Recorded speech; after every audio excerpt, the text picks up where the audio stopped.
Okay, who thought yesterday was pretty terrific? So today is going to be equally terrific or better. So today I want to share with you two things. The first is to go back to a diagram that Mick showed to punctuate really 2 points, some themes that came out yesterday. He painted the amazing work of Dr. Carlota Perez, who is actually doing a stint here in London at the London School of Economics, and the work that she's done around the deployment period. So Mick made the assertion that every time you have a drastic mode of production, that's where the cost is radically diminished. We go through 5 phases, and that can be evenly divisible into 2 parts, each which creates its own management mode. And that project management is what came out of Taylorism. And that really says that whatever we're using for management today is going to be created by something else. And I think the presentation by Dr. Stephen Spear yesterday really should make the case that I think that's going to be called dynamic learning organizations. My belief is that 10 years from now, academics will look back and say how we worked with technology was radically transformed. And I think DevOps will be recognized as part of that transformation, but I think that will be considered a subset of something much larger, and I think they'll call that category dynamic learning organizations. Mick also mentioned another thing in terms of the installation period and versus the deployment period. And I think for me, one of the most important points of this is Dr. Perez's claim that as much wealth that is created during the installation period, the real economic value and the real gains in societal good comes in the deployment period. And I think the best example of that is in the age of oil and mass production. So that was, let's see, what is that? That's from 1908 to 1970. The real wealth wasn't created before 1929 when cars were created, right, in mass manufacturing. The real wealth was created when it was combined with the interstate highway system, right, which allowed for different modes of transportation, the complete overhaul of supply chains. That's when, virtually, that was a 50-year golden period of the largest post-war expansion period the world has ever seen. And so my belief is that as much wealth as the FANGs have created, the Facebooks, Amazon, Netflix, Googles, by far the majority of the economic value that will be created is still to come. Hopefully that will be a 30 to 50-year golden age. And so it's during this period where you have more equitable distribution in the gaps between rich and poor. This is where you get massive increases in standards of living, and that affects all of society. And so when I make the claim that DevOps, when it is fully adopted by large complex organizations, the largest brands across every industry vertical, and when we can make every developer and technologist as productive as if they were working at a Facebook, Amazon, Netflix, Google, there is no way that will not create trillions of dollars of economic value per year. So I think that's, I'm trying to justify that claim. So the next thing I want to share with you is the 5 ideals. So in the Unicorn project, let's see here. In the Phoenix project, we had the 3 ways. So those are the principles from which we could derive all the practices that we see in DevOps, and then the 4 types of work. In the Unicorn project, we have the 5 ideals. And so that's locality and simplicity in our code environments. It's focus, flow, and joy in our daily work. It's enablement of improvement and innovation. It's a culture of psychological safety. And it's the ruthless and relentless focus on our customer. So what I'd like to do in the next 9 minutes is just show you some of my favorite ideals and contrast them to the non-ideals that we so often see. So the first is locality in our code and environments. So could I get the slide notes, please? 1 second. So in the, I love the metric of the bus factor. The bus factor is the number of people that need to be hit by a bus before your project comes to a screeching halt. Right? So in the Phoenix project, we had a bus factor of 1, right? Because if Brent were hit by a bus, right, no major work item could get done, no outage could get solved, right? And so that actually could put the entire organization in jeopardy. So the lunch factor is for any type of work that we need done, how many people do we need to take out to lunch, right? In other words, so Amazon has a notion of a 2-pizza team, right? The idea that no team should be larger that can be fed by 2 pizzas. That means every team can independently develop, test, and deploy value to the customers independently without having to talk to anyone else. Right? But in most organizations, everything is so tightly coupled together, to even make one change, you have to interact with 43 different teams. That means you have to take 43 different people out to lunch. Right? So that's not 2 pizzas, that's like 2 truckloads of pizzas. Right? So the first idea is really having that locality, right? So that when we make changes, we can make them in our area without having to interact with too many people outside of our team. So another element of the first ideal is that when we want to deploy value to our customers, right, we have not only the expertise and capability, but the authority to deploy that value to our customer, right? As opposed to many organizations that in order to make any sort of decision, we have to go at one of my friends' organizations, they call it the square. You have to go up 2 levels, over 2 levels, and down 2 levels, right? And they will consider themselves fortunate if they don't have to do the return path. Right? So in the ideal, right, there is no square. The decisions can be made within the team, right, and they don't have to get authority and authorizations from distant bodies who really don't care. So another example of the first ideal is in our code. In the ideal, like when we want to implement something, we can look at one file or one module and make that change there. And with things like aspect-oriented programming or Kubernetes sidecars or Spring dependency injection, right, we can change cross-cutting concerns by changing things in one place. So we have common things like logging and security. Wouldn't it be great if we could change it in one area and be able to affect everything else automatically, right? As opposed to whenever we want to make a change, you have to understand or change all the modules, right? That could be millions of lines of code, right, that just implement this one simple change. So that's really the spirit of the first ideal. How am I doing? Is this funny? Yes? Yeah. Okay, all right. So the second ideal is the notion of focus and flow in our daily work. And I really came to appreciate this ever since I've learned Clojure and functional programming. Last year I talked about how after almost 20 years, I got my graduate degree in compiler design in computer science.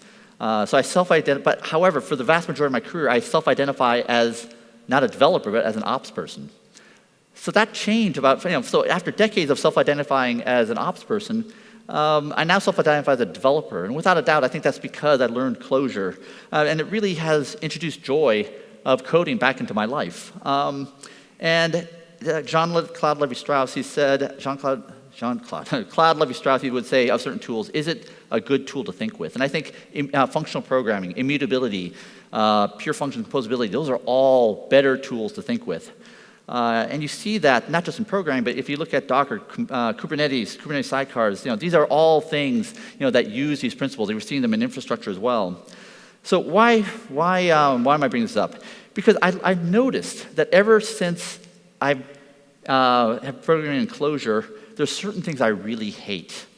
And the reason why I hate them became clear when Mick Kirsten explained this to me. There's really 2 types of learning. There's procedural learning or maybe declarative learning. So these are things that everything I learn, right, I value. It builds upon decades of my previous experiences, right, and I'm going to actually use them for decades to come, right? So that's learning that I value. The other type of learning is one-shot learning. So this is something where you Google something or Stack Overflow something to solve a problem, and then you throw it away, never to use again, right? And what I've found is that I've become very, very, I get very disgruntled and irritable when I have to do one-shot learning. In fact, at the bar last night, at the Clipper bar, Tom Clark asked, "Gene, I've never seen you mad." And I'm like, "Oh, I get mad. I get mad when I have to deal with YAML." It's because the ideal is your energy and time is focused on solving the business problem and you're having fun. The not ideal, you spend all the time solving problems that you don't even want to solve, whether it's make files, spaces and file names, YAML files, right? And so the things that I detest now is anything outside my pure little functional universe. I hate connecting to things, including databases, secrets management, Bash, YAML, patching, Kubernetes deployment files, right? I don't understand why my cloud costs are so high, right? These are all things I resent. And it's not to say that infrastructure is not important, right? Infrastructure is critical. I just don't want to learn any of it anymore. These are things I enjoyed 30 years ago, but I just don't anymore, which makes infrastructure and operations people so valuable is that everyone wants to have a friend that can, I would love to have a friend who's willing to help me with any of these things. And it's like Tom Clark, like Andy Bergen. So the third ideal is enablement of improvement. This is about prioritizing improvement of daily work even over daily work itself. And by the way, that phrase was actually taken from Dr. Stephen Spear's book, High Velocity Edge. And I think the best example of this is in manufacturing, the absence of effective feedback for the General Motors Fremont plant. In that case, there were no effective procedures in place to detect problems during the assembly process, nor were there explicit procedures on what to do when problems were found. As a result, there were instances of engines being put in backwards, cars missing steering wheels or tires, cars even had to be towed off the assembly lines because they wouldn't start. Right? That is the opposite of the third ideal. What we really want, so says Dr. Spear, is we want to create as much feedback in our system from as many areas of the system as possible, sooner, faster, cheaper, with as much clarity between cause and effect, because the more assumptions we can validate, the more we learn, the more we can outlearn our competition. And without a doubt, the paragon of this, the most famous example of this, is the Toyo Andon cord, right? So that picture of this on top of every work center, when something goes wrong, everyone's trained to pull the cord, and when they pull the cord, the entire assembly line stops. And I think an amazing thing I actually learned when I was hanging out with Jeff Gallimore's organization is like, Andon cords can't work for development, right? Of course not, right? And yet, here's a graph that shows it does. They did this experiment. The lines in blue are the cycle time of how long it takes to go from a feature to complete a feature. The red line is the number of Andon cord pulls. And what the developers found was that the more times they pulled the Andon cord, so whenever they had a problem or they needed help, they would pull the cord, everyone would come in and swarm the problem, right? The cycle time went down, and the inverse is also true. When they stopped pulling the Andon cord, the cycle times went up, right? And I actually got to listen to the team explain to me like how much they love this Andon cord. So this is so counterintuitive. You would think that knowledge work, we hate being interrupted, right? How could it possibly be that even an Andon cord would help with the achievement of development goals as well? And their team made very clear to me that this is something that they value. So, and that talk is going to be coming at DevOps Enterprise in Las Vegas. Ideal number 4 is culture of psychological safety.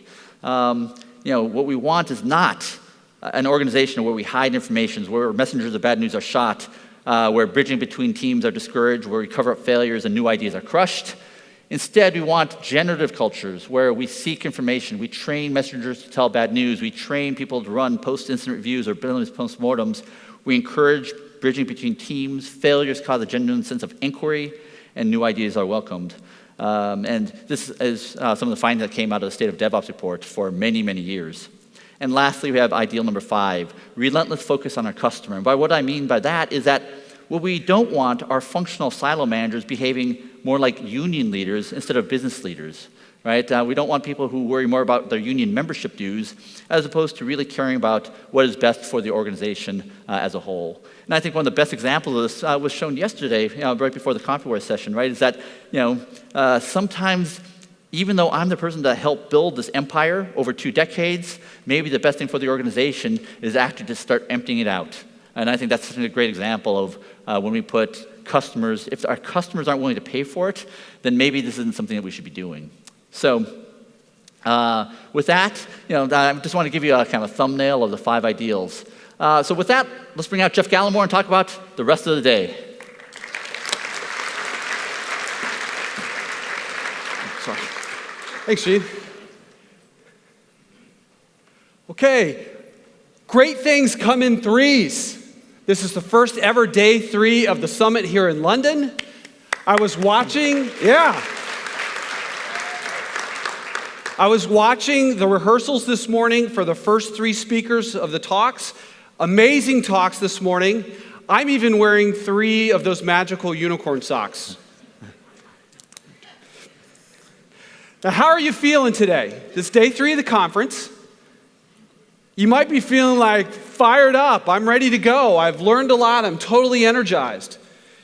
You might be feeling like you've finally found your tribe, your community, the place where you belong, a bunch of like-minded individuals. You might be feeling very contemplative or reflective about everything that you've learned. You may be realizing that the struggle is real and that you've got a lot of work to do.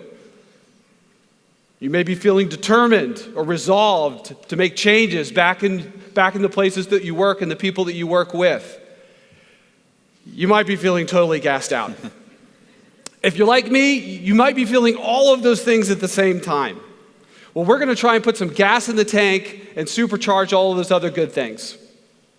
We want to hear about your experiences here at the summit. We want to hear about the things that you've learned, the people that you've met, the ideas and the actions that you want to take back to the places that you work. We've got a Slack channel for that. Share that with us in the Summit Stories Slack channel.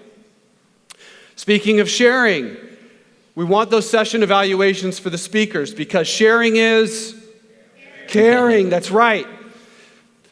Thanks to our founding partner, IT Revolution, our platinum sponsors, our gold sponsors, our silver sponsors, and all of the other sponsors, including Nutanix from the lightning talks last night. Who was at that?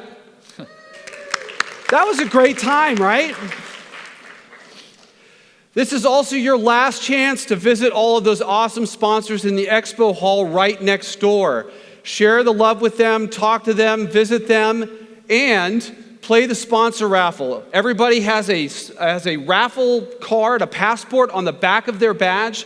Go to those 13 sponsors, talk to them, get your badge stamped, and then write your name on it and take it to the IT Revolution booth before 3:10 today. The raffle will happen at the Cloud Beast booth in the expo hall right after that.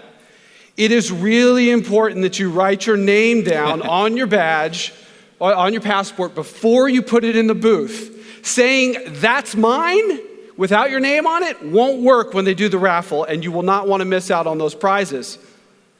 It's the final day. Have a great time. Back to Gene for the first speaker. Thank you, Jeff.